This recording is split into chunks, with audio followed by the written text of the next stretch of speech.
Welcome to Adapted, the podcast where we discuss adaptations of various forms.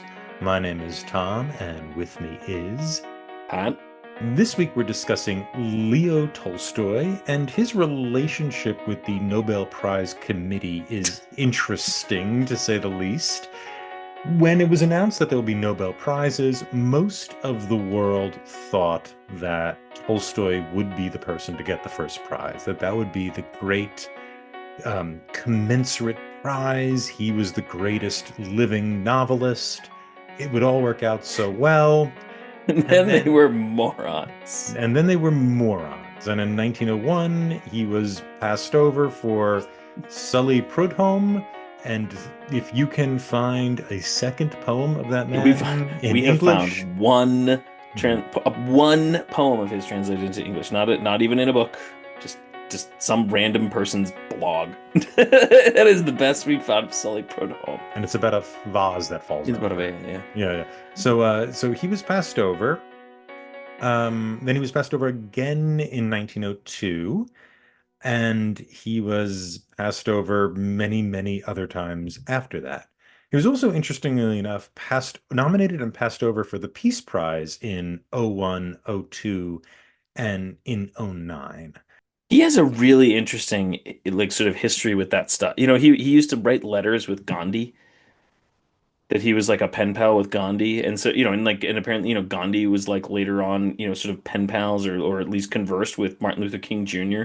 So there's like a direct line from Leo Tolstoy to the civil rights movement. Yeah, Like it's this guy had an interesting life, Tolstoy did. he had an interesting life. He was born into nobility. He was pretty, went to war and apparently was a pretty fierce battler. Like he liked to go into battle, became this great novelist, became a Christian anarchist.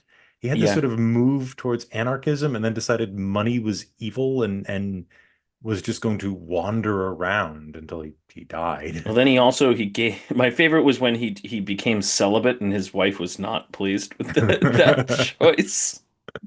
And then, yeah, he tried to give away all of his wealth, and his family was not With pleased that choice. with that choice. And then, yeah, he tried to become like a holy fool and a hermit Uh, traveling. I think he was going to go to Constantinople, wasn't he? was he going to go there? I know he made it to I the think he train wanted to, station and yeah, he wanted to walk. I think I might be mixing up my stories, but I'm pretty sure he did. Pretty sure he wanted to walk to Constantinople. So he left home when he was like 90 and was planning to walk to Constantinople and collapsed at the local train station and then had to be taken in by the station master and lived for like 3 weeks on his deathbed in the station master's office and then eventually died perished. there. Yeah, yeah. What But a he strange man, but he was, yeah, he's a strange man. Um, and it seems like after he was passed over in 1902, um, he started to become happy about it. It seems like there was no real news on him being pleased in 1901.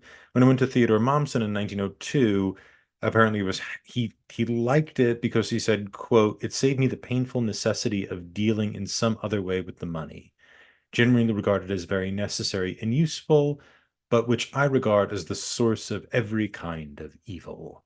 And it was yeah, like a very strange thing. He had a friend in the Finnish academic scene who he wrote to when he was nominated again. Um, in I think in 1906 when he was nominated again, and he basically said, "Hey, Arvid Jarnfeldt, that was his friend, Arvid Jarnfeldt, the Finnish writer."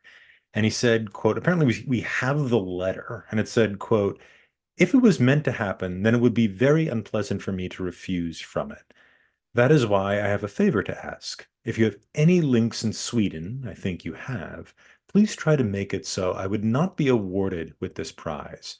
Please try to do the best you can to avoid the award of the prize to me." So end quote. So it seems like he thought Jarnfeldt could intervene in the committee. Um, it's a little unclear if Jarnfeldt ever was able to. That was the year Carducci won. who is such a popular writer, we didn't even bother I covering don't him. even remember which one he He was the was. we didn't do him. We couldn't Yeah, find I an know. I adapt. don't even remember which one. Was Yeah, he a poet? Was that because he I one think of he the was a poet ones? poet. He was Yeah, a he was poet the ones. We just first couldn't find anything. Italian to win the Yeah, I think he was the one we just like we couldn't even find yeah. anything. Yeah, so Carducci is more, but it seems like in keeping with the prize in these years that Tolstoy was just too scandalous. He was talking about sex too regularly, uh, things like that. And when I looked through the papers of the nominees, because we have a lot of them, it's pretty interesting when you look at the first few years, and he has 19 nominations between 1902 and 1909. A lot of those nominations will say, what is the reason why? Why are you nominating them? And it seemed to be Revelations was the book that a lot of people, excuse me, Resurrection, his 1899 book, I Resurrection. don't know that one, Yeah, it was but I know the Tolstoy that well. But Yeah, that seems to be the book that attracted a lot of people, especially the French, really seem to like Resurrection. And so hmm, most of these nominations, when they say, is there a reason, right? You don't have to write a reason, but you can. And it seems to be Resurrection, seems to be the book that had, if you wrote something down, the only thing I saw written down was Resurrection. So, interesting. I didn't know that. yeah, yeah, I didn't know that until I started doing the research, but apparently that was the book that people were appreciating in the first decade of the 20th century. So it seems like nobody has any taste whatsoever. No, That's what we that's can conclude from this. Um, but anyway, I've read this book a few times at this point. It's been a long time since I've read it. So it was nice to revisit it. And let's start with like the big question. I think the big general question would be something along the lines of why has this novel endured? Right? People still translate this all the time. People read this. It's pretty known, right? I think if you say Anna Karenina, people will people know it. I know don't it. know if they know what it's about. Like, but Mhm. they certainly know the name. War and Yeah. Peace is probably the more well-known name, but people probably even fewer people know what that's about Yeah, yeah. Fewer people to read it because it's because an it's a extra yeah. 400 pages than this. But yeah, why do you think this is stuck around? I mean, it's a good book. That would be the obvious answer. Mm, But I mean, there's plenty of good books that are not read anymore. mm, Um, but I think it's one of these books where you can almost any time period could have read it and sort of seen what they wanted to see in it, mm, and they might be wrong. I think there's plenty of a lot of modern readers I think read it and think they get they see what's going on, and I don't think they do. I think they're seeing something else. But it's it's a testament to a good writer that you don't necessarily read it and go, yeah, I know, yeah, he's telling me X. And he is. I think Tolstoy does have a very definitive point that he's making in this book, but he's too good of a writer and a storyteller to just hammer you over the head with it. It's mm, not like reading my favorite didactic novel, The 10 Nights in a Bar Room, where it's like no one's going to read 10 Nights in a Bar Room and think, yeah, maybe booze is okay. You know what that novel is trying to get you to think about a particular issue. This one, a modern reader can read it, and I remember seeing a bunch of, you see it on Instagram. People will sometimes post about this, and I see it people's ideas sometimes on Reddit or things like that, and they'll discuss Anna Karenina, and their ideas are wrong, but they see something in it that speaks to them, and so I think that's part of it. That anybody could read this and see something that says what can almost speak to say what they want it to say. Now, I don't think they're right, but I think that that's a testament to a good writer that he's not hammering you over the head with it, and so people want to read it because they see something in it. Every generation will see something in it. mhm. Yeah, that's true. I think it's also the simple version of it, the version that I don't think is correct, like the what you might call the surface version or something like that, also works really well. Yeah. That it's a very compelling, just on its surface story. I think it's very easy to fall in love with Anna and to follow her down. I think I know my wife started feeling a lot of sympathy for Karenin. Just I felt do real, too. I and feel and I do I too. don't Yeah, I don't feel sympathy for Hannah. She drives me batty. yeah. That's well, that was my wife's reaction. She said, Yeah.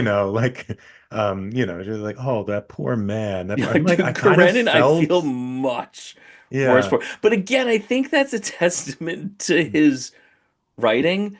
Like I saw somebody say online that they thought the most tragic character in the entire thing was Kitty. Um, it's again, I'm like, oh, you identified with Kitty. Like, but I think people see certain characters that they just kind of go, oh my gosh, I feel so bad for that Mhm, person.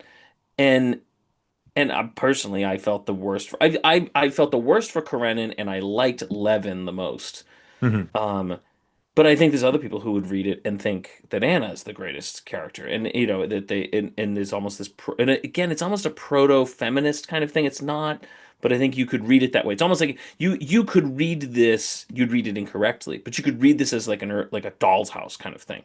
mhm, And I think that's why it continues to speak because you could see this as Doll's House, you could see this as I don't know, some other super religious text from the 19th century that no one reads. mhm, You know you could see different versions of it. So yeah, I can see why people would fall in love with Anna. I can mhm, also she drove me up a wall. And yeah, I felt really bad for Karenin. mhm. Yeah, I think that's right because there's a range of characters, and the reason why the book is so long, it isn't that a decent amount of things happen, but not enough to really justify the length, right? I recently I did my due No. diligence and read a science a fantasy novel. I read like one or two or three of those a year, and I like let me get it out of the way in January. And it's as long as well, it's not as long as Anna Karenina, but it's close, and it's just thing after thing after thing after thing happen. It's like you're eating McDonald's hamburgers just Yeah. over.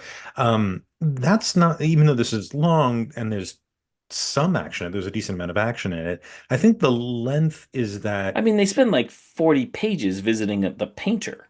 You know, hmm, that yeah, yeah.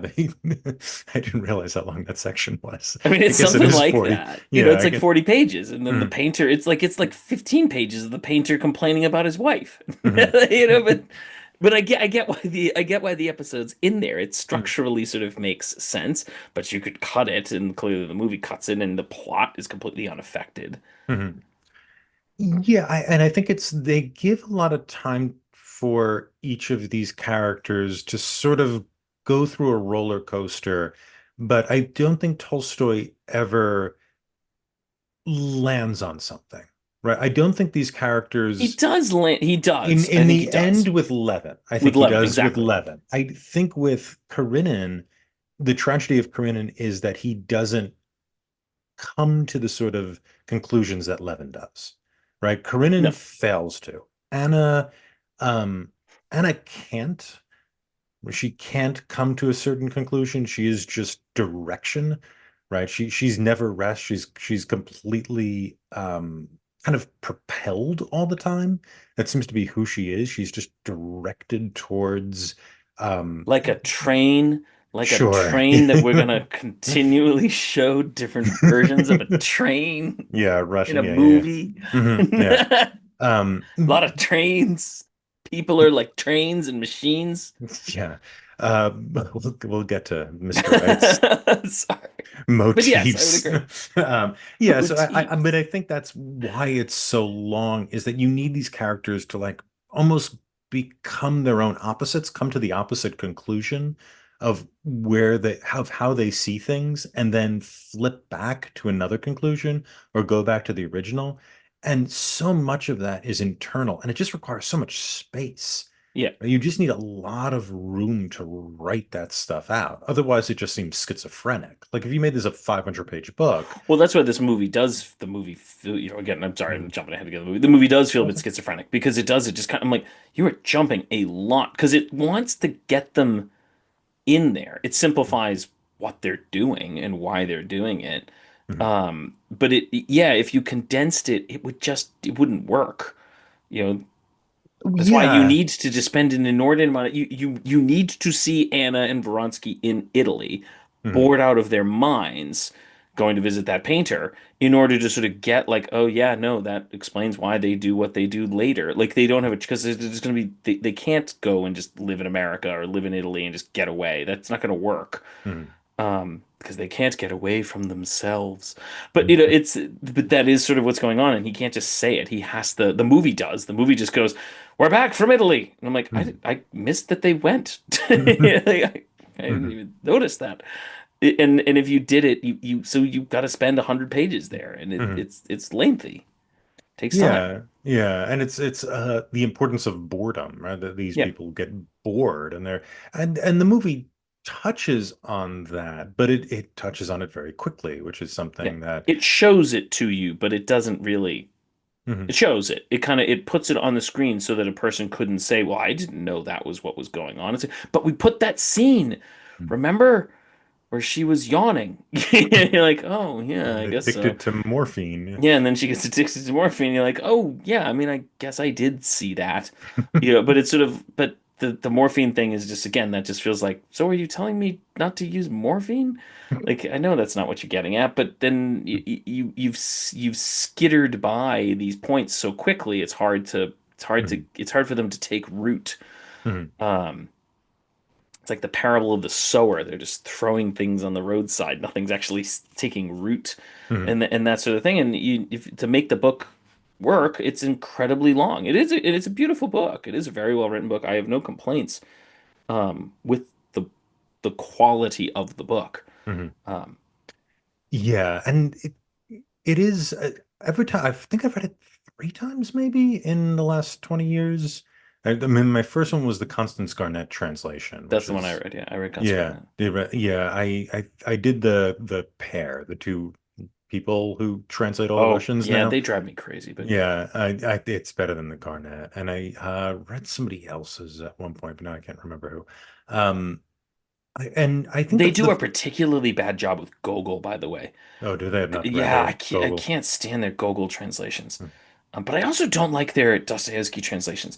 They've one of the worst translations. It doesn't matter. They've Hmm. one of the worst translations of a particularly important word in Dostoevsky, and it drives me insane. What Um, word is that? so in Russian, it's a word that means like it's a word that's used when it's in Brothers Karamazov, and there's a thing where Dmitri says, tell Katerina that I bow down to her," is the phrase. I don't know if you remember this. Hmm. It's when he's like going off drunken and this whole thing, Yeah, and he yeah, and says, he's trying tell her I bow down to her," he's and spending the 300 rubles, yeah, he's right? Or spending the something. 300 rubles, and he says, "Tell her I bow down to her." So the word is like, and it's a word apparently in Russian that means like from what I've because I have the original Russian translation, so I try to look them up and I kind of try to compare different versions of them. And so it essentially does mean bow down, but apparently it's a word that's closer to like it's a word that's used in sort of a almost like a vassal lord relationship Hmm. or sort of a client patron relationship, and it's what the patron does to his client or what a lord does to his vassal. He bows down to him in that sense. But the interesting thing, and this is where I think it's like, is it's the exact same word. This is clearly why it's important. It's the exact same word. Do you remember it when he meets the elder Zosimov? Hmm. And at the end of the whole thing, do you remember what Zosimov does to Dmitri? I don't He know. bows down to him. Hmm. He literally he gets on the floor and he bows down to Dmitri, and Dmitri gets all upset and says, oh my God," and runs out of the room. Hmm. And so, but it's the same word. So clearly the fact that, okay, Zosimov bows down to Dmitri, and then later on Dmitri says, I bow down to Katerina, Hmm. he's clearly drawing a parallel between them. So most translations, including the Constance Garnett, do use the word bow down or something, but whatever what are their names? I don't remember their names. Yeah, the two Something of with a them. V and something with a P. The V, whatever it is, the husband and wife team, they translate it as "give her my regards." Oh, yeah. And I started being, it angered me. I'm like, "Give her my regards." Like Hmm. that is the worst translation you could have used. So but there's a number of things that I remember like looking up in their translations of just odd but important words that they Hmm. gave weird translations to, and and Gogol in particular, it just feels like he gets very stilted in his Gogol's absurdism.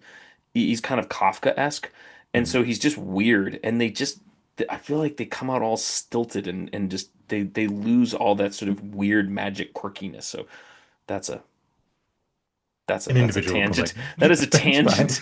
So I have not read that Hmm. Anna Karenina, and I didn't want to read that Anna Karenina. So Hmm. anyway, Yeah, you have read three. You've read it three times. I've That's read good. a few. Yeah, I think each time a different character has kind of popped out.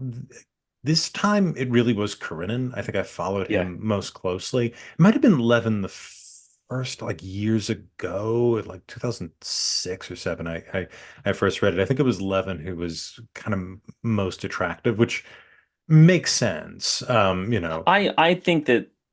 I think that that's really this novel that Tolstoy wanted to write. He just realized it would just be like growth of the soil boring. So Mhm, he's like, well, I gotta give some I gotta give some contrast in order for my Levin story to actually carry any weight, in order for mhm, it to work. So he creates sort of the opposites of Levin and sort of presents it, which I just love the fact it's such a great moment.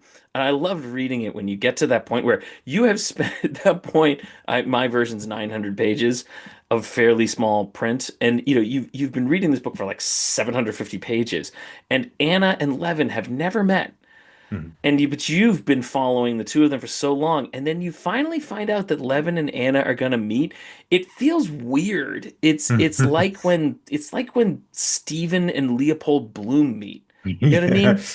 Like Yeah. but I'm not Mhm. joking. It Yeah. has that sort of feeling when you've Mhm. watched, if you in Ulysses, Stephen Dedalus and Leopold Bloom, they just miss each other all the time, and they sort of they see each other, or they're sort of like oblique references to one another, but they never meet until fairly far in in the Circe episode. Really, they Mhm. meet right beforehand in the hospital, but he follows him in the Circe episode. And it's really cool when you finally are going, oh my God, I've been reading this thing for forever, and these two main characters have finally met. But it's the same thing that happens in Anna Karenina. And that was like a weird moment reading it. It's one of these like, oh, they're finally this meeting would have nothing of importance really in it, except the fact that these are the two characters you've kind of been following for so long. It really has a depth to it. I loved that kind Mhm. of aspect to it of finally having the two characters meet one another. Yeah.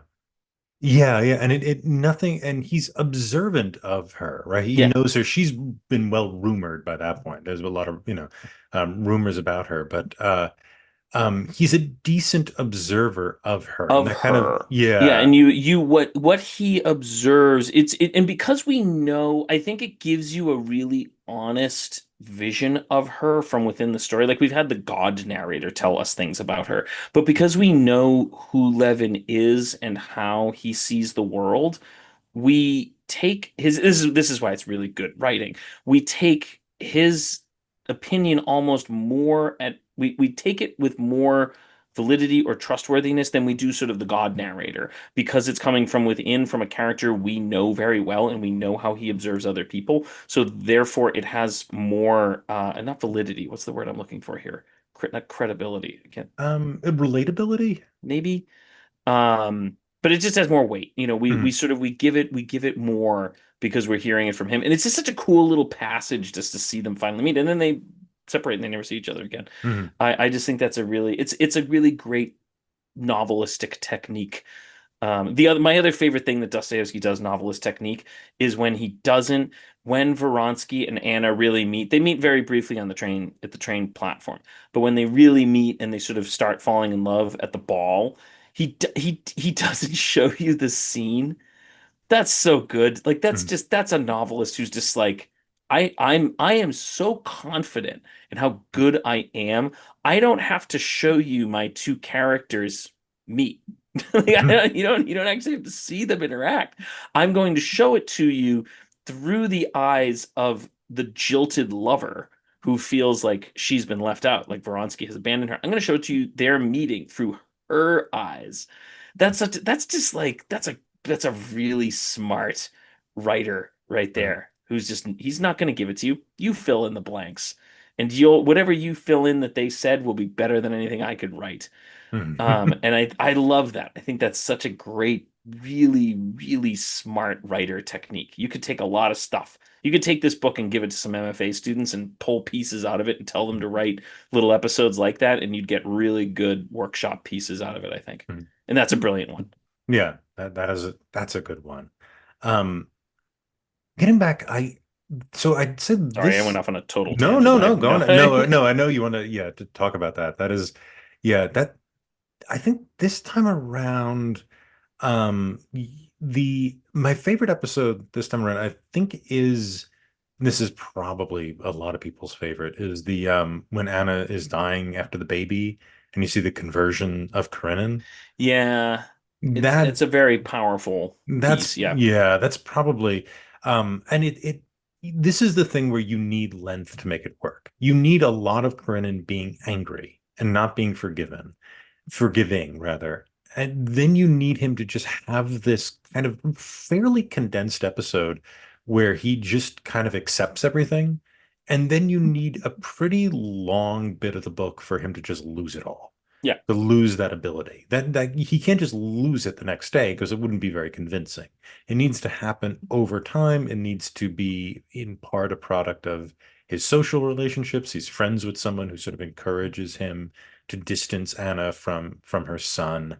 Um, that is, that was, I think, the thing that most stayed with me this time, and why like Karenin ends up becoming not as tragic a character as Anna, obviously, because he makes it, he lives, but there's sort of a tragedy I in don't know. I Karenin. could see him being more of a tragic character in some way than Anna. Like, I don't know, the tragedy of like I th at the end of Medea, Jason suffers. You sort of he's quite tragic. He has to live with the Mhm, death of his children, and Medea. He's tragic in that sense. Like and even Oedipus doesn't die at the mhm. end. His tragedy is he has to continue. He has to continue as a blind man. There's almost more tragedy in the continuation. At the end of Oedipus, you certainly feel the more tragic character is Oedipus, not whatever. What's his wife's Jocasta, name? Jocasta. Jocasta. It's not Jocasta who dies. It's Oedipus who has to continue. Mhm, That's the more tragic character. Anna's death, it doesn't feel as tragic as Karenin, especially when they say that like he took in the daughter. mhm.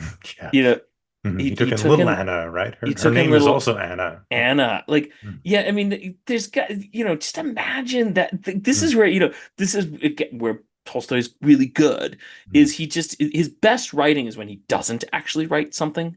Is mhm. when he just leaves it to you. He drops the whole thing in front of you and lets you fill it in. That's when it's often at its best. And he does that here because after Anna dies, Karenin adopts, as he doesn't adopt, it is legally his daughter.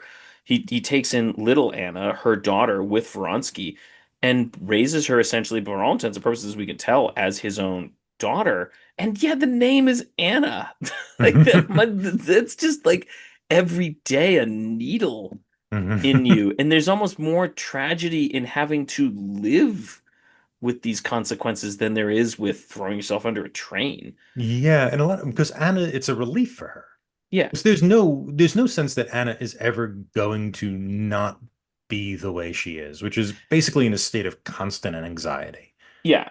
And Right. that's actually one of the things that drives me crazy about sometimes when I see the sort of the more when I see some people try to turn it into a proto-feminist thing is that there's no sense here that it's sort of like, well, if Anna had just been able to get the divorce and get her son, everything would have been fine. And I'm like, no, No, I not at don't, I all. don't, that is not at Clearly not. all. Yeah. That is not at all what this novel is saying. This Mhm. novel is not trying to say that we should make divorce easier in Russia.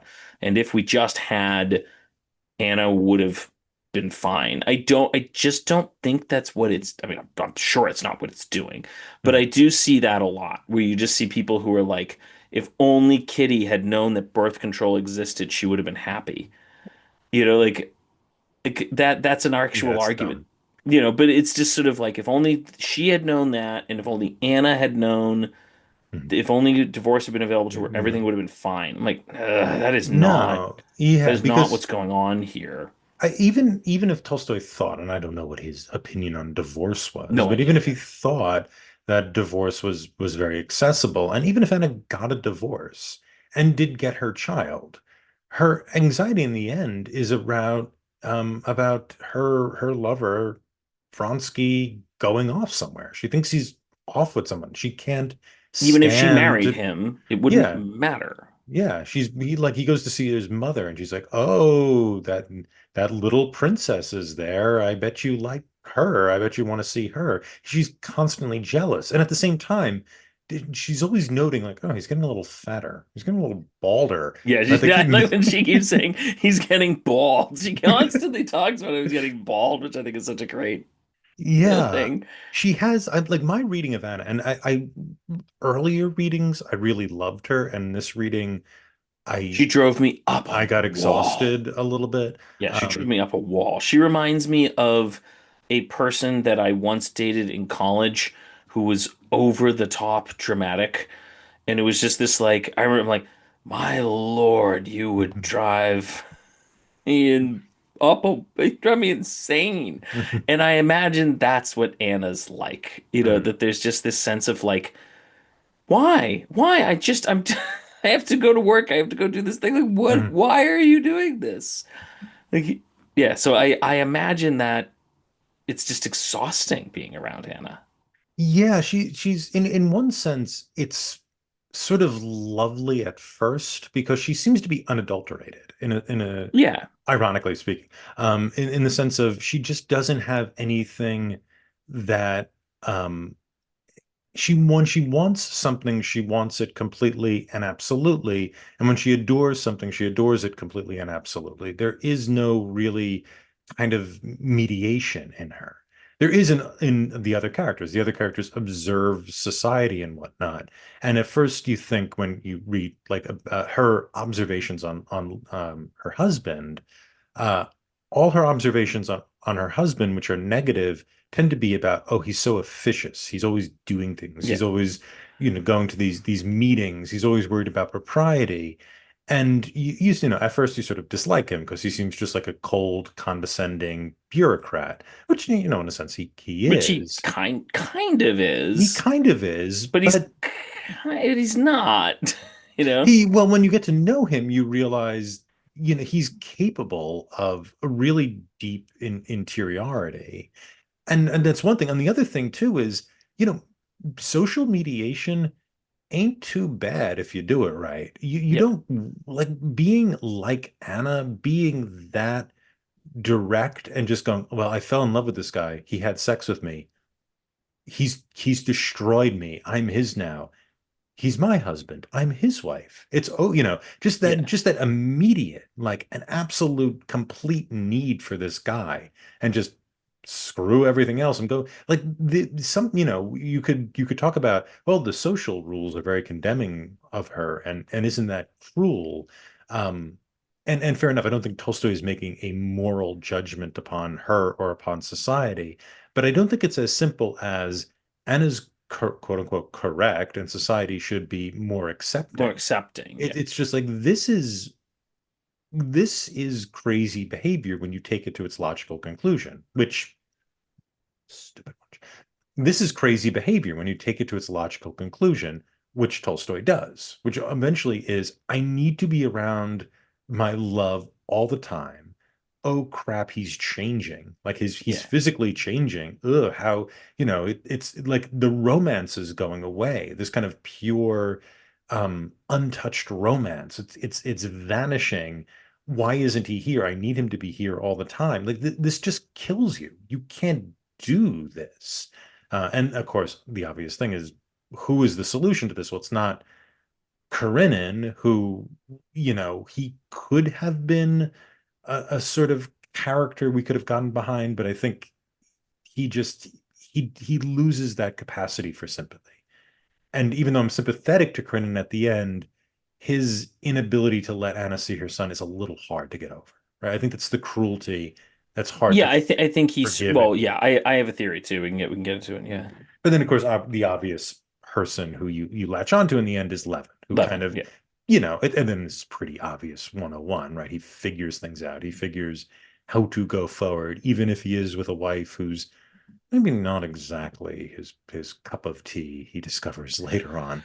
Well, I mean, this is my reading of it is that I think I always that opening the opening line I've always found like to be one of those it's always bugged when I hadn't read the book. It's always kind of bugged me because I've always heard it and it always struck me as one of those kind of like quippy little lines Mhm. like, it is a truth universally acknowledged that a man, with a good fortune, or a bachelor with a good Mhm. fortune, is in want of a husband, or want of a wife. Which that is meant to be sort of ironic. You're Mhm. meant to sort of hear that line and go, is that true? Mhm. It clearly isn't true.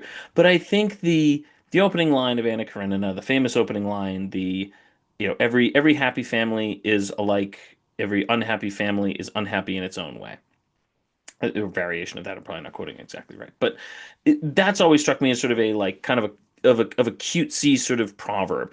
But I don't think it actually is, having read it. I think that actually is Tolstoy's point. That's sort of what the novel's getting at. Is that, and I think what he means by it is what Levin realizes at the end, is that so Levin's realization that he sort of realizes at the end, which is totally botched in the movie. The movie just sort of turns it into such a stupid answer. When he's talking to some peasants, and they're talking about sort of loving your neighbor and sort of loving your enemies, and this idea. And sort of what Levin comes to realize is sort of that's what the nature of revelation is. Christian revelation is that the idea that we should love somebody else more than we love ourselves is just so completely insane an idea, and it's so that we couldn't figure it out for ourselves. We had to have been told it, and that's where he sort of justifies Christian revelation. But I think that there's something to that, and I think the idea that all happy families are alike in that they all try to love like the other more than themselves, and they try, and that's the key thing.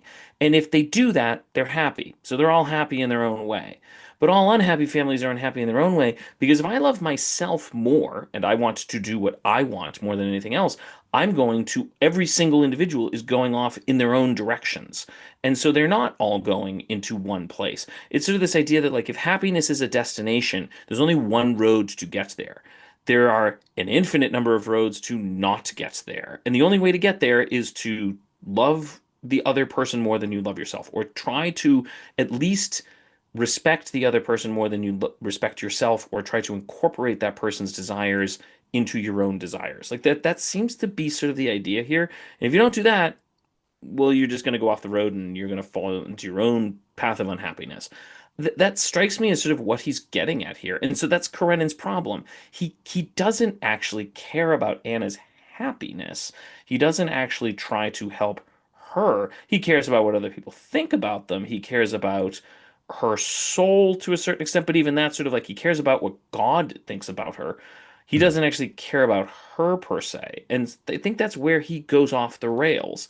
Yeah. But I think that's what Levin actually figures out, that that's what he Mhm. can do. And even if he fails at it over and over again, that's the whole point. Even at the end, he says, like, I finally realized I've had this divine revelation. And then he's just I love it. He's a jerk to the cart driver on the way back. He's like, I tried to be good, but he just is irritating me.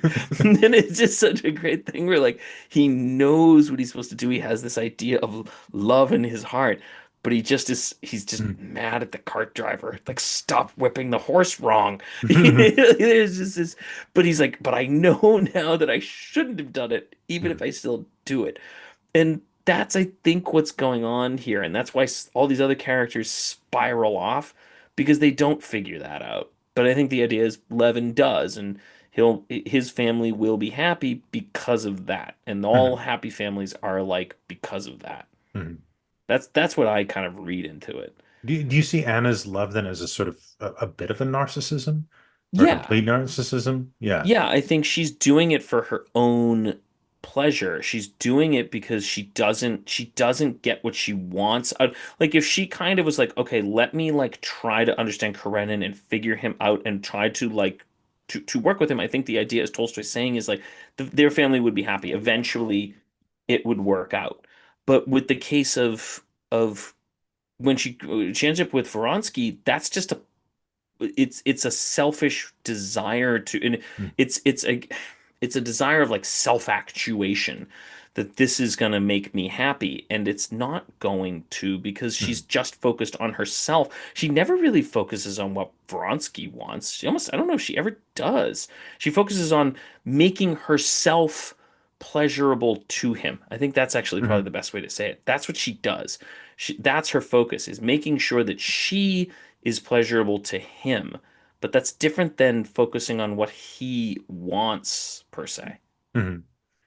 Yeah, and it seems like death would have been the best thing for everyone, right? Because Meaning, if she dies in that middle part of the book, oh, um, yeah, yeah, that would have been that would have been the solution. The tragedy is that she lives long enough to kill herself, right? She lives long enough um, to do like, what we consider the ultimate selfish thing, right? Which is to yeah. make your life your own and then throw it away. And then throw it away, yeah. No, Yeah. I would actually agree with that. I think that's a Yeah. good I think way to put it. if she dies, Karenin never has the interaction with that other society lady who tells him to distance her from her son.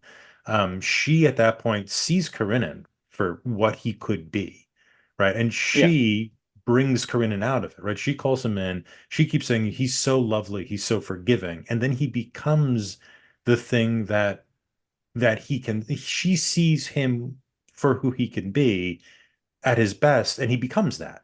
yeah. And then I mean, I guess Vronsky doesn't, whatever. Vronsky I just don't think cries and goes Vronsky away. can be anything better than what he is. He's just, Yeah, he's not that interesting. no, I mean, That's I the thing. don't He's a dislike Vronsky, but he's just kind of a playboy who just wants to ride his horses around. yeah, he That's wants to go literally what he hunting. is. Yeah, There's wants nothing to more that hang he out with the wants. brigade. Yeah, He he's wants to go to his mess hall and go out for booze, and not mhm. even that interested in women all that much, it seems. He's like, Yeah. I It want to hang doesn't out with like the he. boys and go Mhm. have my girlfriend back home and go to horses and go out to some dinners, and Mhm. yeah, this is a good time. Like that is Yeah, pretty much what he wants. he's what the kids call a Chad. That's Is that what they that's call that? yeah, that's like the good looking Chad sounds like a guy. bad thing. It depends, I guess, on how you use it, but it's like the good-looking guy who people look up to, who's sort of athletic Oh, and okay. that I type of wouldn't. thing. That's an interesting word. That Yeah, sounds a negative thing. Anyway. yeah, I think it's well, whatever. But yeah, that's I Yeah, he isn't bad. he's like Gaston. If Gaston Yeah, was just didn't sing, he does well, have he's does not he? that. Yeah, I don't think he's as big of a I know dick as I'm being a Gaston. Yeah, little bit but but facetious, he but is. yeah, It's odd that Anna, because Anna does have an incredible depth to her feeling, right? And I think yes, that's a little bit how Tolstoy measures people, is that I don't think he moralizes, but I think he likes I do think he likes Anna. I think I Tolstoy do, likes and Anna. I don't think you're meant to dislike Anna, Mhm. even if she does irritate me. You're certainly Yeah. not meant to dislike her. That would be bad writing. Yeah. And I think why he likes her and why we like her is she just has a very deep sense of feeling. She has it's like a superpower in her. She has this kind of depth of I don't want to call it compassion. I guess just passion, right? Yeah, passion. Yeah, She has eros. She has more eros than everybody else, right? That's what yes, I she would has. 100% agree with that. Yeah. Yes, And you should it's define eros as oh, opposed to eros this. as sort of, I guess we could call it romantic or even sexual love. It doesn't Is the necessarily Greek have. so the Greeks have different words for Mhm. different types of love. Yeah, Eros would be, yes, the particularly sexual love. particularly But yeah, I sexual. think You could also say there's like a heavenly eros where it's a sexual love joined in marriage under the light of God or whatever. but I think it's that type of it's the Mhm. love of Song of Songs. Like Yeah. that's the type of love. Mm. Yeah, and I think um she expands because of it. Because she could tap into this, she becomes this like really charismatic and great personality. But it doesn't do anything, right? It's not productive. That's the problem with No. that type of love. It Fecund. it's not yes, it's not fecund.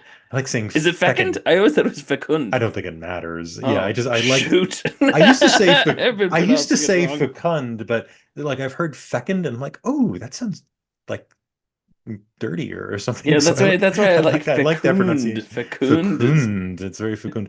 Yeah, but it doesn't go anywhere. with her. So, like it's just that energy that kind of like has to die, right? Because she needs the world needs to be more romantic for her. It needs to. The world must be peopled.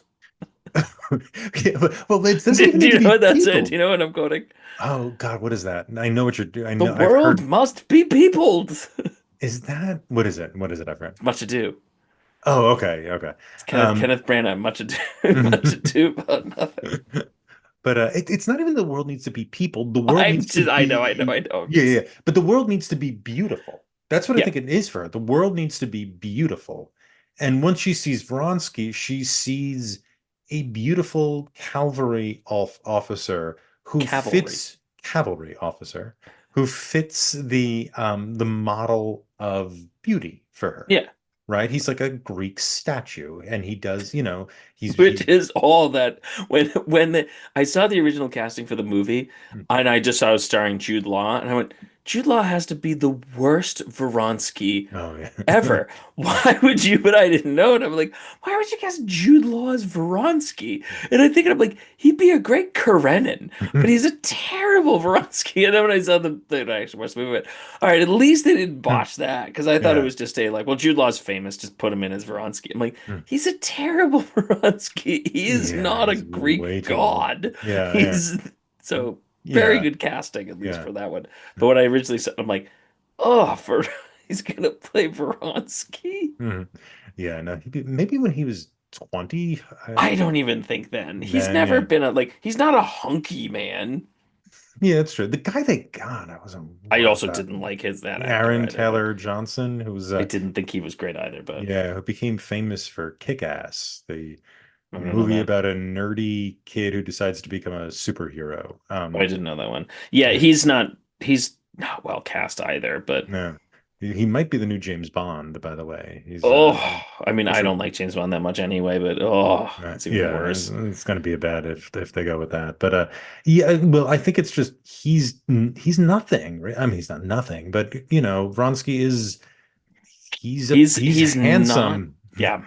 He's There's not a handsome. lot going on there. There's Like, not a lot. and this is not, this is in Tolstoy. Like they give him a lot of time, Mhm, and there's just not a lot going on in there. mhm, The best passage he has is when he's with his horses. That's the most interesting Vronsky ever is when he's mhm, riding when he's with the horses. That was mhm, the moment where I went, "Oh, this guy's kind of interesting." And then he kills the horse and mhm. you're like, "Oh, well, then I that didn't work Yeah. out well." But that's his most interesting moment. That's his most passionate. That's when you see him in his most sort of subtle Mhm. is with his horses. Yeah.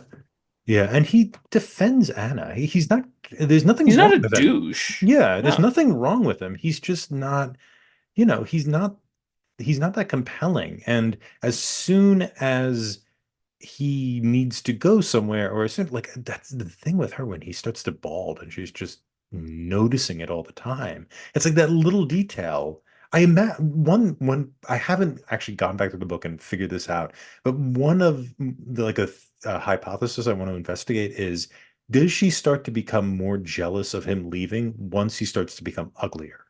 Like, if is Yeah. it that the once the image starts to break, then she has to like through these demonstrations of jealousy guard the image, right? Like she has to amp it up or perform it once the thing in front of her starts to dissolve. But I think that's what it is with her is that, once it cracks, it all cracks, right? There's nowhere to, as you're saying, right? There's But no. that's sort of what Levin runs into. That's sort of what Levin runs into because he think it's certain. So let's rephrase. First, Kitty does have her image of Levin crack when Levin admits to her, which you never actually see. Levin says like, "Oh, I slept with some other woman before we were married." That destroys Kitty's image. But Kitty basically says, "Okay, that ruins my image of you. It's not what I thought you were, but I still love you anyway, and we're going to continue on." Like that's the idea. I think that's the idea with her. But the same thing happens with him. Like she's not what exactly he thought she was going to be.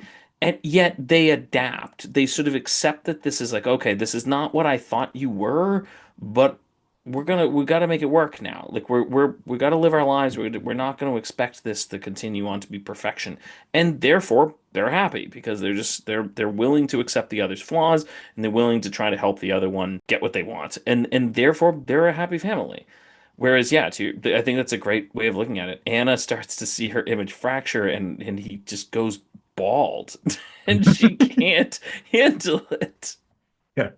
Yeah, she then has to cling on to it because that's what she's invested in, right? She's invested in this delusion that she lives in, and Yeah, she's brilliant at generating the delusion. Like Kitty can't do that.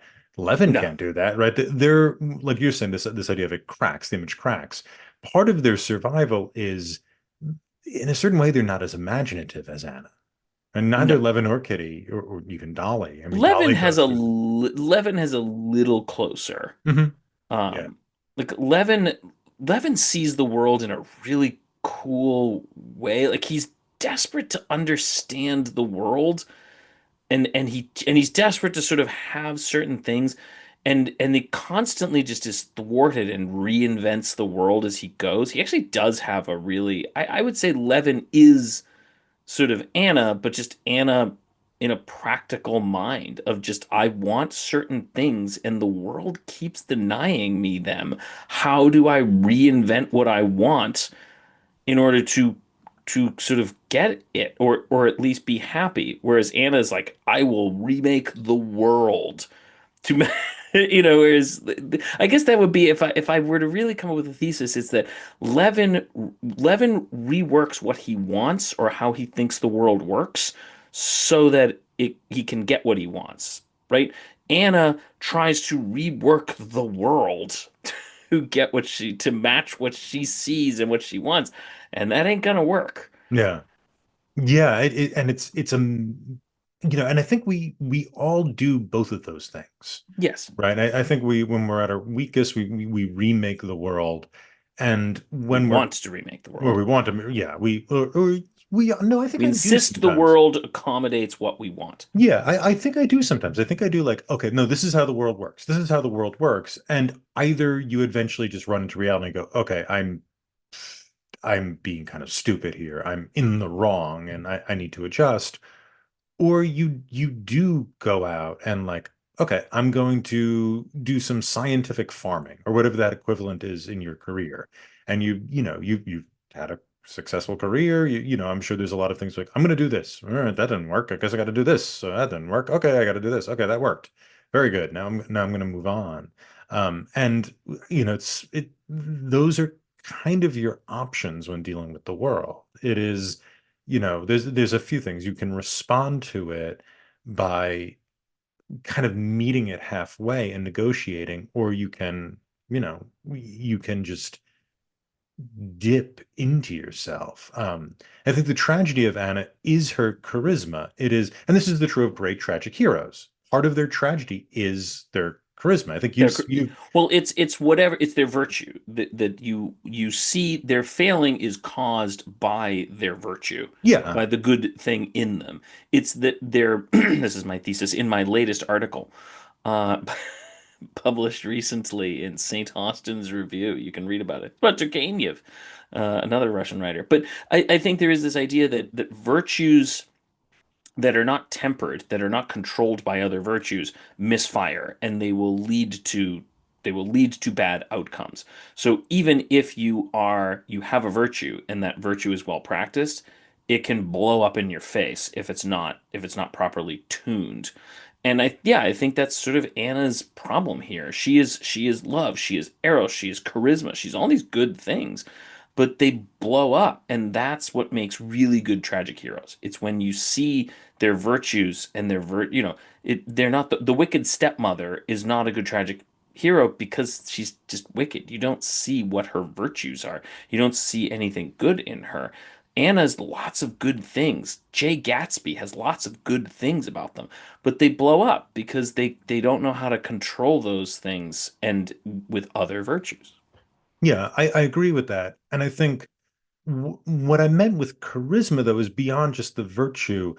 They are, because there's other characters who, um, have bad endings or whatnot. But I think there's also a kind of size of personality that has to go into a tragic hero. So even as you're saying, like the virtue has to be not balanced against other virtues, and that becomes part of the tragic downfall. The reason why we're also attracted to them is there's a sort of grandness, I think, to the tragic hero. Yeah. Right. I Yeah, think they that have to be they have to have well, I mean, Willie Loman, but although that's maybe a bad example that's because a kind of an ironic tragic hero, he's right? also it's also a bad play. It's bad, Um, bad play. But I it's mean, also the point is he's deliberately subverting that yes, tradition he is in deliberately, yeah. I mean that Death article of a that he Salesman. wrote where he said I'm going to intentionally create a low Mhm. character Yeah, who's going to be a tragic yeah. hero. Like he We call fails, the but he tries. what would Northrop Frye would call the low mimetic. Is right. He is like this American thing where you have lower characters. Yeah. But but I think Well, that's it's grandeur of spirit, I think was his point, sort of, wasn't mhm, it? It's sort of this idea that like you can, Oedipus is high because he's a noble. You can be noble of spirit, but be mhm, low in in ranking. ranking, Yeah. and that is the same. That's the Mhm. American ideal. It's not a bad idea. It's just I don't think Arthur Miller's the guy to pull it off. Yeah, I don't think it works particularly well, at least in that play. But I think that's what you see with Anna is she is like the kind of great Shakespearean Yeah, tragic figures. It's like Hamlet is, and he's kind of an awful person. He kind of sad, but he's more charismatic and more intelligent than everybody. than He everybody has, else. I mean, yeah, yeah, he knows he's the as everyone's he's got main what is it main character okay, charisma what yeah, main character syndrome. Is that what they? no what is isn't that one of the things the kids say? Don't they say that like Oh, I don't know what the kids say. oh I thought the kids I have just some know phrase. Chad. That's the only one. There's And something like that where it's like, mm, but it's like he's giving off main character energy. Like mm. he kind of Oh, knows. He almost like knows I'm the I star, and he Big just kind of D energy. That's the one I hear.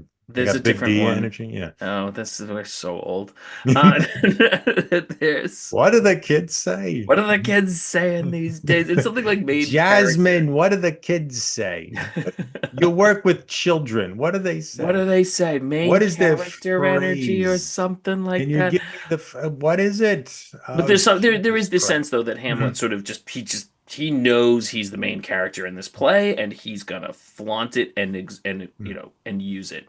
So, I don't know if it's Anna knows that. but I don't know if Anna knows it. I'm not saying I it's the think it's same just thing, but she is bigger than everybody else. she's She bigger has a than sense everybody of else. like, yeah, She's more, and I think her bigness isn't from her intelligence, it's from her romanticism. She romanticizes things. And I guess that to your point, there's something of a virtue in that. There's something kind of gorgeous in you know, when she turns to Vronsky and just said and he says, I'm sorry, and she goes, what do you mean? I was a beggar and you've given me food. Like that's a gorgeous scene. And you love I don't I love her for that, for being able to like say, I don't care about these conventions. Like you've given me, you've awakened something in me, and I'm going to see it for I'm going to see it. Maybe not for what it is, but I'm going to see it. I'm going to experience it in its totality without mediation. But that just that to your point, that doesn't work. That's you need to mediate. yeah. You need to mediate your virtues. You need to mediate those things. Otherwise, there's a train for you. The Van is it the Vanderbilts? The Vanderbilts will get you. They were the great train people, right? Yeah. The Vanderbilts? Were they the train people? I thought they made the trains. I don't know who made the trains. Could have been Whatever. the Vanderbilts. I thought it was the Sure, Vanderbilts. Yeah, the sure, Vanderbilts. The Vanderbilts. Vanderbilts will get you. That's my point. They weren't one That's of my my clients. I don't know who they did. coherent. I did the Carnegies. I did the Rockefellers. I didn't do the Hmm. Vanderbilts. They Yeah, weren't a client. they fall apart. Are the Astors are around anymore? A number of the families are still around. Many of them, I was actually reading a Wall Street Journal article on it. A number of them are still around. Many of them are sort of like super low key. Hmm. They're very much in this like we're like fourth generation money, Hmm. and we're not doing any of this. Like they basically like a number. He went out to like the article. The author of the article went out to dinner with one of them. I don't remember which family it was, but Hmm. basically they were just like, yeah, we all know each other. We don't talk to anybody anymore. Like we're not. Hmm. We're sitting on our 75 million apiece, and we go to very nice restaurants and we That's keep our it. heads down. I know with the Rockefellers, they almost went broke in the 90s due to charity. They just kept Yep. giving away money over and over, and eventually some like John Rockefeller the fourth or fifth or whatever was like, you gotta stop. Stop. And save the family. But But I wonder, I don't know if the Astors are still around, but yeah, yeah. I didn't know them. Mhm. Yeah. I completely lost my. Oh, we should turn to the movie. The movie. So the movie. So I like this director a lot. Joe Wright has done a number of things. I like his Pride and I Prejudice. like his Pride and Prejudice. I quite like his I Pride and Prejudice. Yeah, I like other movies he's done, such as Atonement. I haven't seen it. I think he made a very good another That's Keira Knightley, isn't adaptation. it? It is also with Keira Yeah. Knightley, yeah. A very good adaptation of a book I rather like. I would say, much like with Pride and Prejudice and with this, if you don't know the source material, both his Pride and Prejudice and I think his Anna Karenina improve. Um, he once, They improve, yes. yeah, I don't know if it would be good, but they do improve. This one. he sort of described Anna Karenina is it's about different types of love, all types of love, and I can see that in the movie. It's not a very interesting slice of the book to take, and I can No. appreciate you have to slice the book up. You can't in 2 hours, 2.5 hours, whatever, do that book, right? You need to No, simplify. I would agree with that.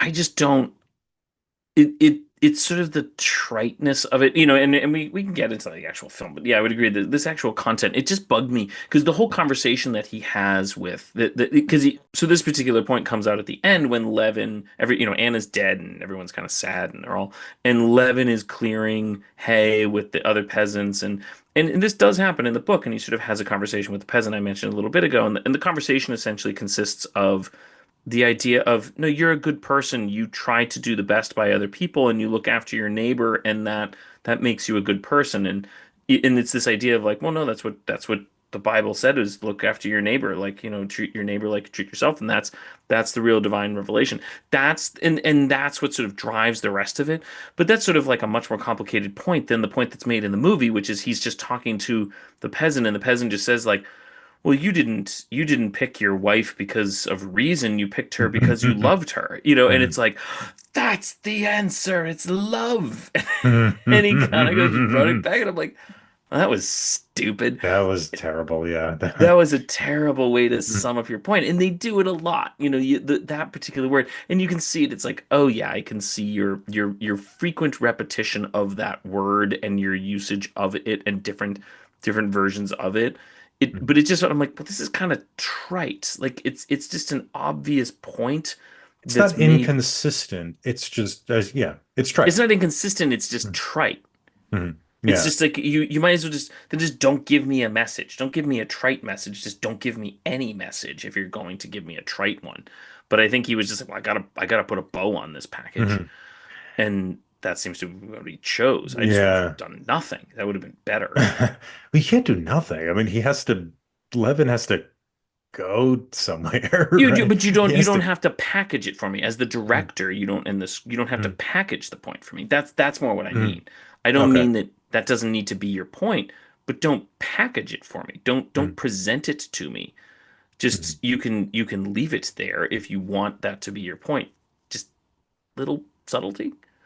Yeah, yeah. It's not subtle at all. It's also that's not what Tolstoy is doing. No. Tolstoy is saying just just Love. reason and love are opposite of each other, Yeah. and so you need to stop just doing reason and now do the love.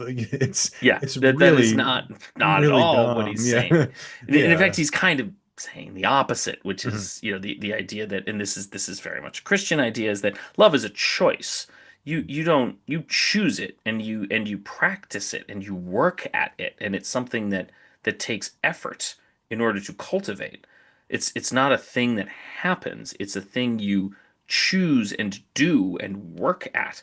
That's really what Levin kind of realizes mhm, and so it's not what the movie says. So the movie kind of comes almost to an opposite conclusion mhm. of what the book is. And so I guess if I didn't know the book exists, I would be less annoyed that they kind of didn't represent that properly, but I would still find the point trite. Yeah, the point at the end is bad. the point, and it also doesn't. It fails to distinguish Anna from Levin then, because if you are just sort of taken, Well, Levin was able to get married to the woman yeah, he loved. yeah, Anna and couldn't. okay, is that it? Yeah, sure. So Anna and Levin are just equivalents. They're They the could be. They could if be if she could, society hadn't forced her into the yes. corner that it forced her. Mhm. That's what the movie's doing. Yeah. That's what the movie's doing. Yeah. And it's That could have been Anna's fate, mhm. but she And couldn't get it because of Vronsky's a jerk, and yes. Yeah. and society wouldn't let them. Or Levin's a jerk. Not Levin, excuse me. Karenin's a jerk. Sorry, not Vronsky. Karenin's a Mhm. jerk. Yeah. Although Yeah. Karenin also Vronsky kind of comes Mhm. across as a jerk too. Yeah. But every Yeah. every Every- every man who won't give Anna what she wants is a jerk. Is a jerk. Yeah. Like, Basically. Yeah. and all the women are jerks too because they tell her she's a slut, Mhm. literally. And so they're all that's that but Mhm. that seems to be if Anna could just have been given what she wanted and been given and been offered the opportunity to love the man she loved, she would have been fine. Mhm. Like that seems that I is think that's kind what they're of going for. that's Yeah. what they're going for, and that's Mhm. what bugs me. I'm like, that's not at all what it is. It's much more. It's much better than that. Mhm. Yeah. No, that's stupid. And the stupidity of it, I don't think completely shone through for me until the ending, until that Yes. ending with the peasant. When you Yeah. you get to that ending, because maybe not up to that point, but there was a lot in it that looks really good. He It's a knows how to. beautiful movie. It is It's a beautiful movie. It's yeah, it's it's cool. And I love the stage thing. I Like I do think it's too. I Yeah, I think think it's that works. really cool. I thought it worked Mhm. so darn well. Yeah, yeah. Um, It's for if you haven't seen it, the whole thing is filmed in a theater, or most of it Not all of is. it, most of it. When Levin goes off to see the peasants, that's in an actual That's in an world. actual field, although they show it at the end that it's represented as a field on a stage. They should have show Mhm. that shot of the crane in the field at the end. That's with Karenin and the children, right? Yeah, They're but that I think you still got the oh, the impression I got with it was because there's one scene where Levin he goes on stage, the curtain goes up, and then he walks what would effectively be upstage, and it becomes the field, and he sort of walks out of the theater through the I don't think you're meant to. get this much out of it as I'm No, trying I to don't put think. into I it. mean, Okay. maybe I don't think it's productive. I think Mhm, it's just you see different angles of it. mhm, Sometimes it's a scene in a theater, and sometimes it's the actual scene on a stage. Because some of the things, even when Anna and Vronsky are in there's the scene very much towards the end, which is done in that sort of lovely blue wallpaper room. mhm. Um, that can't be on a stage. There's no No, no. and so that's supposed to be a room Mhm, clearly because there's nowhere for the house to be in that particular shot.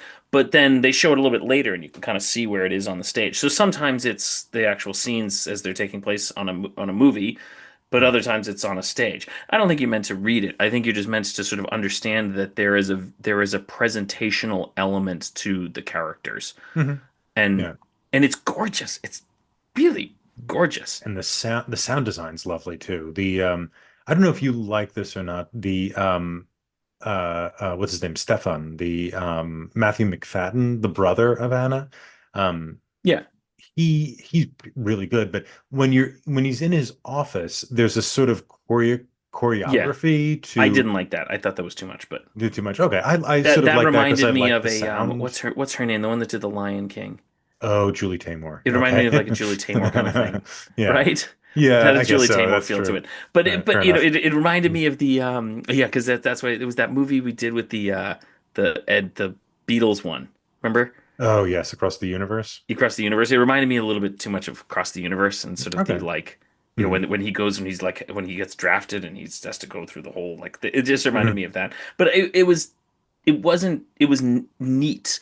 Hmm. I thought it was a cool idea. It just reminded me too much of Julie Taymor, but I thought it Hmm. was cool. Hmm. Probably if I hadn't seen Julie Taymor, I would have thought it was Julie Taymor didn't ruin everything. It would have been great. yeah, Julie Taymor Yeah. hadn't botched that like Yeah. Spider-Man. Yeah. Um, But you know, and I mean some of the scenes go I think I texted you as like this looks like a perfume commercial Did you sometime. say perfume or deodorant? I said Did perfume. you say perfume? Because when I Yeah. watched it, I was thinking deodorant, and I thought, yeah, it does kind of have an Old Spice feel to it. Well, it's just there's so many things of her like running through curtains and looking to the side as dramatic music's playing. I'm like, that's Dior by Calvin Klein, or I thought was gonna pop up. Yeah, But yeah, I thought more Old Spice, like I am riding on a horse. I think that was it could be both. yeah, Both of those things that was what happen. I was getting out of it. Yeah. But yeah, I mean, but it is just a it is the film is worth watching Mhm. just for the staging and just the stagecraft and the set design. It's probably not set design. They call it set design in films. Yeah, I think They call it set design. I think art design or art set You know, design. the art design. It's gorgeous, and just some of the stuff, like even at the end when she's walking through when she's going through the heavens up there, sort of like Mhm. she's going through the catwalks, and there's Mhm. all the characters are kind of frozen and the ropes are. I'm like, it's really attractive. It is Mhm. visually extremely attractive, and I love that. Like I think it's the costumes also are really Mhm. gorgeous. Like there's a lot of just really wonderful production elements. Mhm. Um, But I it's don't know if that's a good thing or bad. Like, should I be noticing them that much? I think they want you to. I know they want you to, They're but is just that a good, yeah. I mean does that make it's for a good film? I don't I think it does because a film is a visual medium. So if you're noticing the beauty of the visuals, But I don't know it's if I what it should is. be noticing the beauty of the visuals or whether the visuals should just be beautiful. And Mhm. like if Just, I'm just just kind of being like I'm not really listening to what Anna's saying, but that wallpaper is awesome. that's fair. Yeah, yeah, Like yeah. that happened That's a film. frequently. There's a That lot happened of frequently, and I yeah. wasn't disappointed because I didn't really like Mhm. most of the performances. I wasn't particularly a big fan of, but I would be like, that dress is awesome. Like the Mhm. amount of effort that has to have gone into making that dress that she wore for like a minute, Mhm. and even like the hoop thing when she's walking, and that was where I'm like, oh well, Yeah.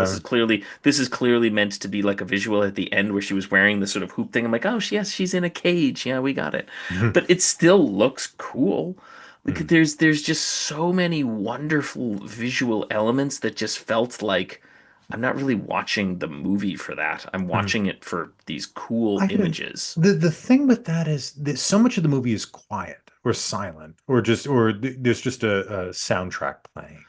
Yeah, Right? Like so much of it is her walking around and people looking at her, or even that catwalk scene where everybody's frozen. yeah, She's not saying anything. She's not communicating with anyone. And I think fair. it's what's attractive about the movie also reveals the almost the impossibility of the adaptation, which is so much of Anna's what's interesting about Anna is internal. It's what she's thinking or doing. And so when you want to represent that, I think that was his attempt to sort of capture that sensation. But it just comes off as kind of dumb. It's like, wow, this is really beautiful. Look how everyone's watching her. In this other scene, very beautiful. Everybody's watching her again. Yeah, She's liking it, so you have these beautiful things that keep representing the same thing over and over.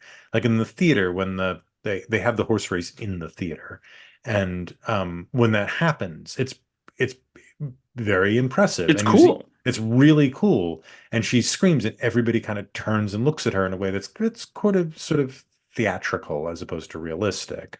Um, and it's great. It's really great. But then you have, like you're saying, the catwalk or the fly loft scene where Yeah, everybody's sort of frozen and looking at her, and it just it just keeps happening over and over again because with adapting this material, unless you have her somehow having a conversation about her inner thoughts with someone, which would also be super awkward, it's just going to or look you have like a this. voiceover, which you also Yeah, can't do. yeah, which would be again, like, why not just read the book then? Yeah. Then it's just going to come off as kind of beautiful but repetitive things. Well, if you have something like Pride and Prejudice, I think why his adaptation of Pride and Prejudice is better. There's just more They stuff don't that shut up. happens. Yeah, yeah, They, yeah. That's fair. they Yeah. don't shut up. Yeah. That is a dialogue-driven book. Hmm. Do you even get any interiority? I guess you get some You, monologues you from well, you do you because do. this is that kind of free direct Yeah, discourse where it's third person, but it like dips into first person in this but you weird can way. just have them say it. Yeah, Like exactly. You it could can just just it just works really you well can just have to Keira throw it Knightley aside. walk around a field and say what's the interiority, and it would work perfectly fine. Yeah. Um, And that's it's also atonement. A lot of stuff happens in atonement. And so I think what that is and atonement? I don't know anything about it. atonement is basically this it's World War II and Oh, so it's very different. very different. Yeah, so it's World War II and there's a kind of garden boy who's pretty smart and he's going to college, right? So he's not a boy, he's like 18. And he's being his college is going to be paid for by the estate, this wealthy estate where he does gardening for, where his father is the gardener, but he's going to Oxford or Cambridge, one stupid place like that. And he has an affair with the woman who's the daughter of the estate, and her younger sister sees them, um, and sees them kiss, and says, um, and becomes jealous. Another little girl gets molested. Um, and actually, That took a dark turn. and the molester is actually played by Benedict Cumberbatch. Oh, And good old Bendy. good old Bendy. And what ends up happening is the girl, who's jealous, convinces the girl who's molested to blame the boy. And so Okay. he gets sent to jail, and he's only able to get out of jail by agreeing to serve in World War II. And I won't Yeah, spoil I'll what probably never happens. watch it, but don't spoil it. Maybe I I'll won't watch it spoil. someday. Yeah. But it's then basically it follows the little girl who then grows up, right, and is working as, I think, as a nurse in the war effort. And it's sort of it's called atonement, right? It's Yeah. about dealing with that. So it's a simpler book. So I think it works a lot better as an adaptation as opposed to this, where it's just It such a just doesn't hard work. thing to It's adapt. stunning. It's just Mm, absolutely beautiful, but it's mm, just watch it yeah. for the wallpaper. But that's the amount of times I was like, that light. Like, it literally feeling me like the globe on that light is really cool. Like the glass, like that glass work is really, but it's true. Yeah. The Mm, glass work is really good. And mm. Keira Knightley seems very sad. But Uh, those light bulbs are great. I just like, but I just kept doing that over yeah. and over and over again. What did you think of Jude Law in it? I thought I'm back and forth on him. I can't. yeah, I couldn't tell. Mhm. There's some of it was really good. And some of it seems forced or over the top. Yeah, it felt like he had some really great scenes, some Mhm. just really nice scenes. His scenes when he's grounded, like his Mhm. scenes when he's like in the carriage with Anna, Mhm. like you will stop this, you will not do like Mhm. those are good because they seem to have had very clear objectives. But just like some of his other ones where he just had to do his like God be praised, he will Mhm. deliver us from this sin. Like those Mhm. just felt I'm like those feel weird. Like Mhm. those almost they felt ungrounded. They felt like he didn't have objectives there. Mhm. So some of it, his scenes where he had clear cut objectives felt very good.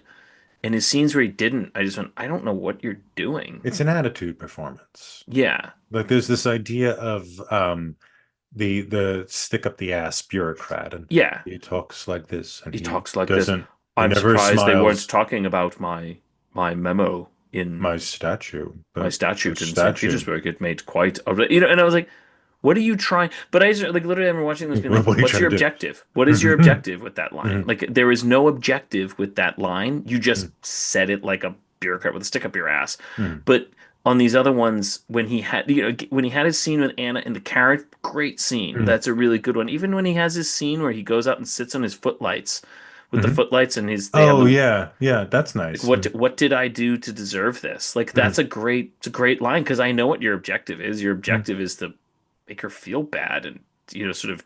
tell you what happened. And Hmm. it's a great little line delivery. It's a great sequence. But yeah, just so many of them with just the like, I did you not talk to my friend, the Christian lady who's clearly meant to be, a little diddly, annoying woman. Like it was just, I'm like, what are Hmm. you getting at with that? Yeah. So Yeah. when he had strong objectives, quite a solid performance, like Mhm. really, really interesting. But it was definitely when he didn't have an objective, it was an attitude performance. It was Yeah. ungrounded. Yeah. Um, I- I hated Vronsky. Couldn't stand him. yeah, he's not much of I've seen him in a few things, that actor. He's not much of an Also didn't actor. like Levin. Levin drove me up a wall. Couldn't Oh, stand you didn't him. like him, Levin? I Okay. didn't like him. He drove me. I found him. I don't know what they were. I don't know. I found him annoying. Hmm. I just thought they were trying to make him into like the annoying kind of whiny dude, Hmm. I which he got you. is. But I feel like in the book he is kind of whiny, but he's also just like ideal. He's more idealistic He's than more he idealist. is Yeah, than and he is he's naive. mhm. And it's just like, I mean, this is the kind of guy where like even when they show him out in the field, like in the book, it's just like you respect the guy because it's a guy who's just like he's out mowing, with the peasants for 18 hours and then just falls asleep in a stack of hay and gets up and goes to Morgan. Like you kind of get the impression that this guy is just like he is a he's an ox. Like you just and they He's a kind of say it. big guy, and they describe He's him a as muscular, Yeah, right? they describe him repeatedly that he is just jacked in the book. Like it sounds like he is just he is he could beat the crap out of Vrodsky if he wanted to. Mhm. Like that's the impression you get of him in the book. And it's just and yeah, he's an idealist. Like he's very much the like he reminds me of a friend of mine who I always thought was basically just like in sort of a modern sense. Like I just thought he was like I want money and I want to make a lot of money and I want to get a job as a banker and he was like kind of doing that. And then I was like, oh, he's never gonna get married. And then, because he's like he wants to be like CEO of Goldman Sachs or something. And then it turns out it was like, no, he wanted to get married and have kids, and he did, and he has like 4 kids now. And he was just like, I never talking to him, and all he wants to talk about is his kids. And he's like, oh yeah, I always want to get married. I just want to get married like a really young age and have lots of. And I'm like, and he's not like he has absolutely no religion whatsoever. He just is like, I love kids and I love this kind of thing and this is what I always wanted. I remember I'm like, oh, that is not what I thought you were. But that's the impression I get with Levin. Is just he's not religious in any sense of the word. He's actually anti-religious. He's an atheist. But he's like, I want kids. Like I want a family and I want kids. And he's just this giant ox of a man. And they just kind of turned him into this kind of a simp, Simp, simp. simp, simp, He's a simp. symphony. He's a simp, simp, No, synth is like simp. simp. Like he's simping. Like he like follows women around. He's like, please, can I have a date? Like a Yeah, but simp. he Yeah. but doesn't he kind of have that He has that that that's sort of what they quality made in him this. into. He has Yeah, that yeah, quality. And I yeah. just thought I'm like, oh, you ruined him. He's supposed to be this like absolute butch dude, like just Mhm. massive, like strong dude. And I'm like, no, you didn't do that. So I didn't like Levin. Oh, fair enough. I Yeah, thought he was annoying. yeah, I could see. I don't think that was the actor's fault, though. I think he, so, No, I think that was how he was written. yeah, yeah. Um, I would say so. We have, I guess, Matthew McFadden, who I liked, who played the Who's brother. he? He played the brother. He played Oh, the brother's great. Stephen. Yeah. Yeah, he's great. Yeah. He was Mr. Darcy in Pride and Prejudice. Which one? The one, Uh, the one, the one with Keira Knightley? yeah, That's the same dude? that's the same dude. He's a really good actor. Yeah, Oh, I had no. he like I guess won an Emmy for That's the same dude? yeah, I Matthew thought it was McFadden. Kevin Kline when I first saw He him. does look like Kevin I Kline. thought he was Yeah, Kevin Kline like a young Kevin because when Kline. I first saw him, I went, "Oh, that's really good casting Hmm. to put Kevin Kline." Hmm. Oh, I didn't get that. Yeah, no, that's the guy Oh, from kudos to him. Pff, yeah, he's a really good actor. that's He's a really good performance. he He's great. won an Emmy for Secession, which is a show I haven't seen. I mean, I don't know it. Oh, yeah, Succession. Su- Succession? Succession? Yeah. Oh, okay. Secession? Is it Southern or is it the business one? I think it's a business one. That's Succession. Oh, Succession. Okay. Yes. I don't. Secession. I was like, I mean, there very easily could be some show called Secession. Yeah. Um, I don't know Succession. it. Oh no, he's great. Oh, that's really interesting. I Yeah. did not know that. Yeah, it's Matthew That's a McFadden. wildly chimera performance Mhm. there. Like those Yeah. are they're not remotely the same. But I literally, when I was first watching it, I went, Kevin Kline's too old. It's Yeah, like, he does look like Kevin Kline. I didn't think but I of thought he was that. Kevin Kline. I literally Yeah. thought it was Kevin Kline when I first saw it, and I'm like, Mm, and then I went, "No, he's way too old. Kevin mm, Kline's like got to be in his 70s now. yeah. They can't be Kevin Kline." But I thought it was Kevin Kline. Hmm. Yeah, no, that was my favorite performance in this. But I guess that leaves He's us with Kira. She's fine. he's very sad. It's sad. She's sad a lot. She does a lot of morphine. It's Well, just not great. yeah, this is something. Was morphine as big a role in the book as it is No, it's here? mentioned. It's I just mentioned. remember it being like, oh yeah, it's something from the kid, and then they No, it's keep mentioned. I don't like even her know if she needs it usual from the kid. amount. I don't even think it's from the kid. It's sort of like it's just mentioned. It's like I think that would be more like somebody today being like, yeah, I have to have a drink before I go to bed, and you'd Hmm. be like, well, that's a bit odd. You probably shouldn't need to be like, I can't fall asleep without a drink. Like Hmm. that would be a bit odd. That's Yeah. sort of how I felt it in the In this, book. it's like she's It heroin was more chic. yeah, it's not a cause of her descent. It's a Yeah. symptom of like, Mhm. oh, she can't fall asleep without morphine. Something might be wrong. And again, I Mhm. think that would be, I think the comparable equivalent would be somebody being like, I can't fall asleep without a glass of wine. Like I Mhm. have to have a glass of wine before I go to bed. Or I can't. I have to have a nightcap. Like I think that was the impression I got, which Mhm. if someone said that in a modern novel was like, I have to have a drink, you'd Mhm. be like, huh, something might be wrong with that character. Mhm. That's a Yeah. symptom of it, but I never got the impression that it was suggested that it's a cause of her issues. Problems. Whereas I think in this one, it's just like, well, we've only got 2 hours. We have to accelerate her descent. Yeah, it's Morphine seems a scary way for her to go down for because her to go I had even forgotten she used morphine until Yeah, that no, point. Then I went back and looked. Like, oh it's yeah, there. yeah, it's there. They refer to it as her normal dose. She needed her usual dose. Yeah, and that's what I mean. That was the impression that I got reading it. Is that that's the suggestion of her. It's a symptom that something's wrong. Why would you need that every night to go to bed? You shouldn't need that every night. But it's not a sign that this is not Eugene O'Neill. Uh, we'll get to him. Um, so that I think that was a plot device. I think that was a shortening because otherwise, I did think because I always anytime I see something like that, I think why are they emphasizing that? Why they put that in there? Well, if you took it out, why does she kill herself? Why does she go out of her mind? Like it's too quick. It happens in Yeah. like 15 minutes. Like it literally Yeah, yeah. like so you have to accelerate this. Morphine is scary, and Well, put morphine. based upon the foreshadowing, I guess maybe she got run over by the train because it Somehow caught there was a her. train.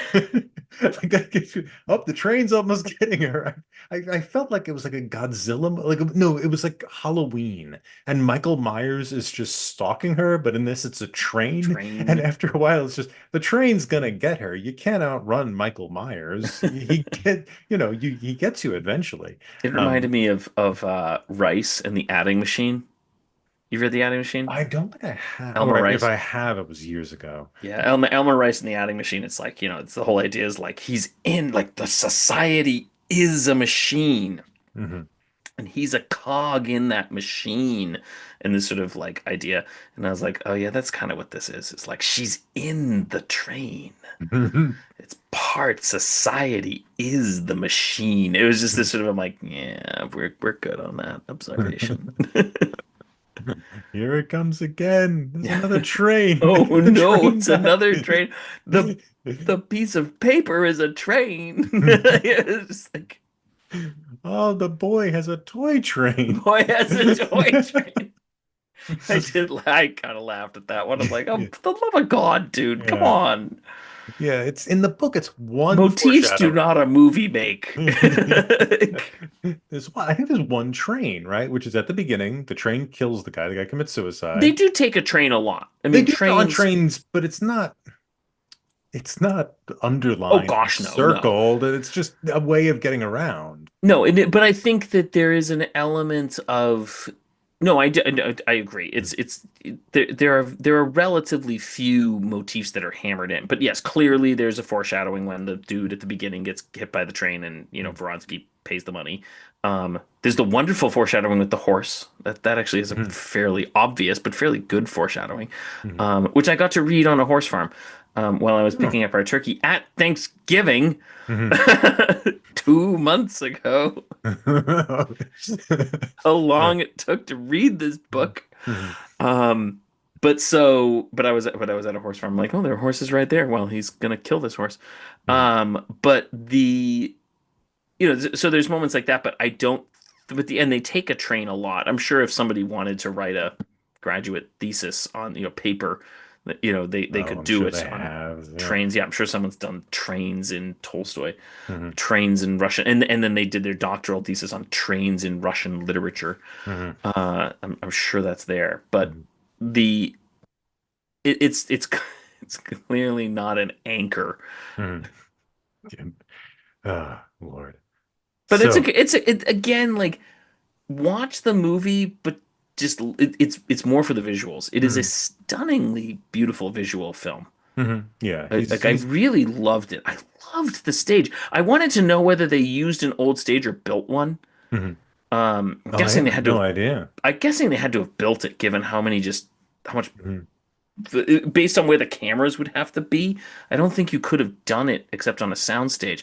But it's gorgeous. The old stage I used to work when I was in high school. Oh, I it did. is a soundstage. Yeah, Yeah. I would assume it has to be Yeah, it's based just because. on oh no, excuse me, I'm sorry. It's at Shepperton Studios in London, but yeah, it was a soundstage. But you have to. I mean, again, this is where it's like the movie has a problem. Like if I'm spending more time wondering where the camera is in relation, like how could they have filmed it, and I'm paying no attention to the actual actors, that's a problem. But it doesn't mean it's not really beautiful, but it does mean that's a problem. But I did I did plays when I was in high school at this like really old vaudeville theater built in like the 19 teens, 1920s, and I loved it. Like the you go up in the fly loft there, and you could go like underneath the stage. It had that kind of feel to it that this thing has, this labyrinthian, just like stuff everywhere. And I just loved watching it. I loved watching how the camera would move between the scenes and how it was working. And it's lovely. It's really, really beautiful. Watch it for that. Yeah, Read the I book, would but agree. it is And long. yeah, and we'll Dostoevsky's better. We didn't talk you about mushrooms. Mushroom scene is great. want to talk about the mushroom scene and then call it a night? I just love the mushroom scene because I love as we said, the beauty of that scene is that so there's a scene in the book where this character is clearly in love with the other character. They're both in love with one another, and yet they're like reluctant to actually express it, and so they go out hunting mushrooms.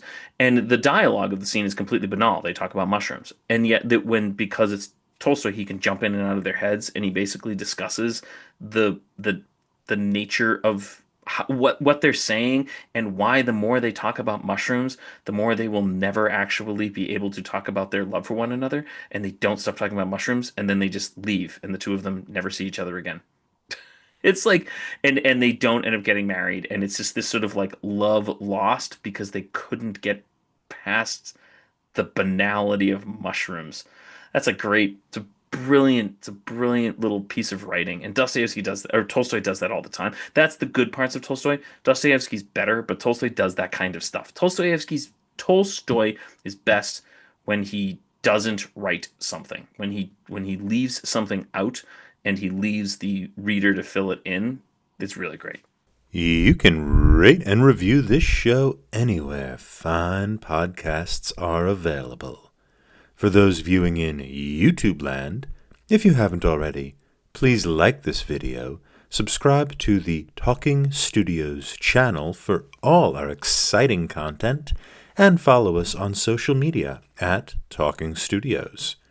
Check out other shows by Talking Studios, including Talking Pictures Trivia, where we explore movies through trivia, Keep Making Movies, where we explore micro-budget films, Limited Lexicon, where we play through text-based adventure games, and Get the Point, where we slowly reveal a movie poster and try to guess which movie poster it is.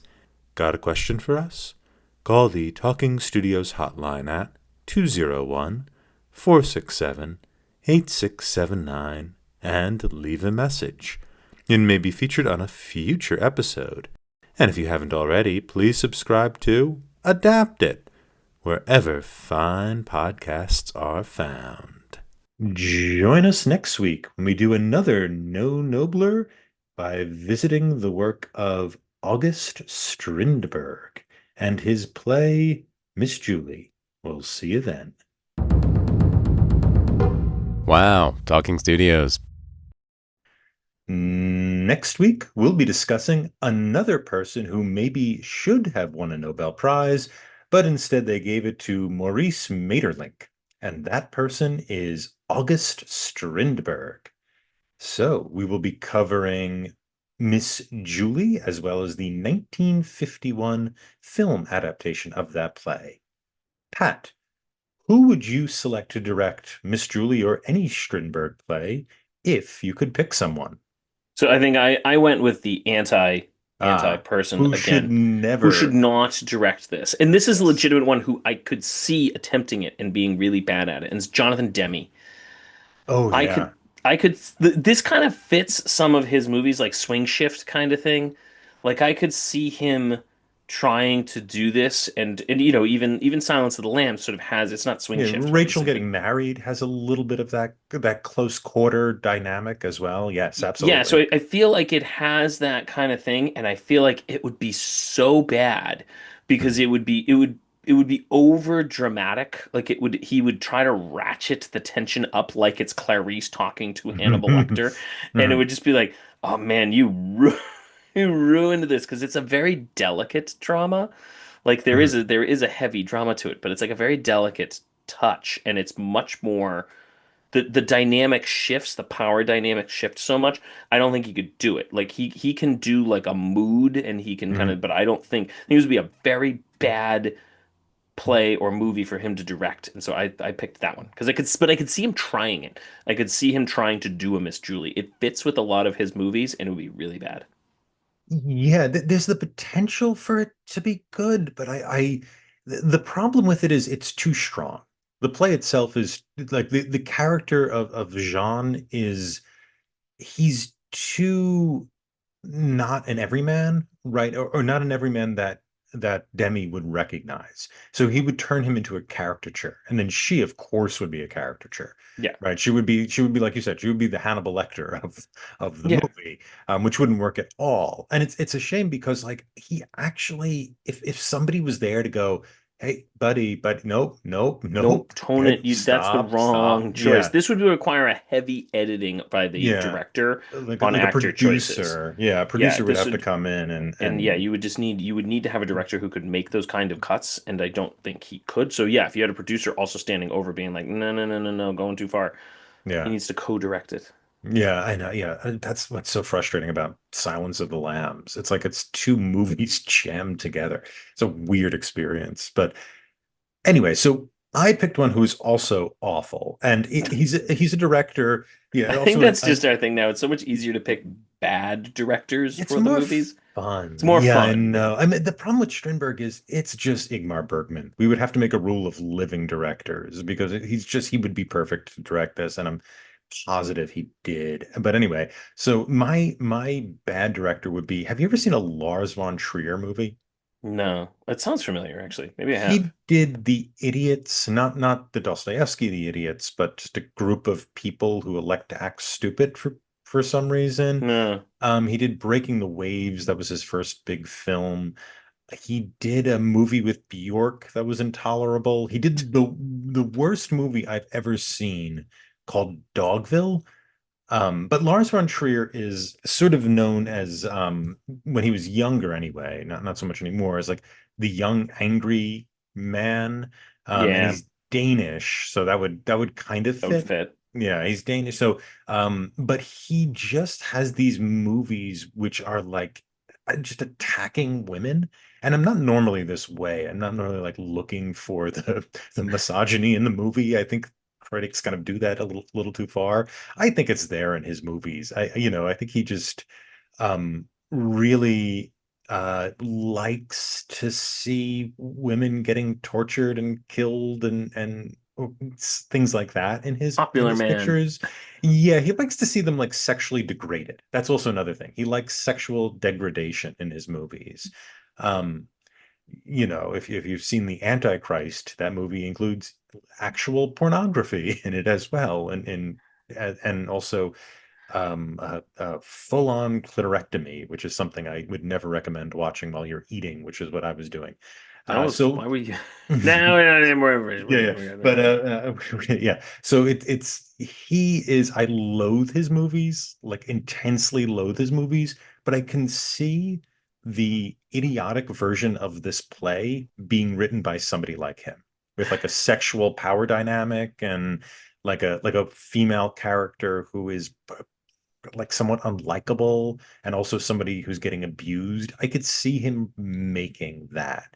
And so I just imagine him directing it and it being like loathsome, like acidic. Like if you put it Is on he the ground. trying to do that, or is that just what's happening because of I his? think he's Because trying. of I think he's trying to be shocking. I think he's one of yeah, these people who's like he's like oh, who's the Argentinian director? I can't remember his name. But anyway, he's like the irreversible guy. Gaspar Noé, that's who it is. Gaspar Noé was another one like this, who's like they're trying to be shocking and over the top, and have this pretense of saying something as well. Like if you see Dogville, Dogville is Our Town. It's done in the Our Town style of yeah. people like hoeing potatoes and things like that with fake spades and what have you. But it makes absolutely no sense, and it's filled with a ton of like really brilliant actors. And not a one of them is good in it. I mean, you see like there's like 8 Oscars on screen and everybody sucks. And you're just like, this guy is trying to say something. That's why you're doing the Our Town theatrical thing, but he is so unwieldy and so sort of like nasty that he just can't do it.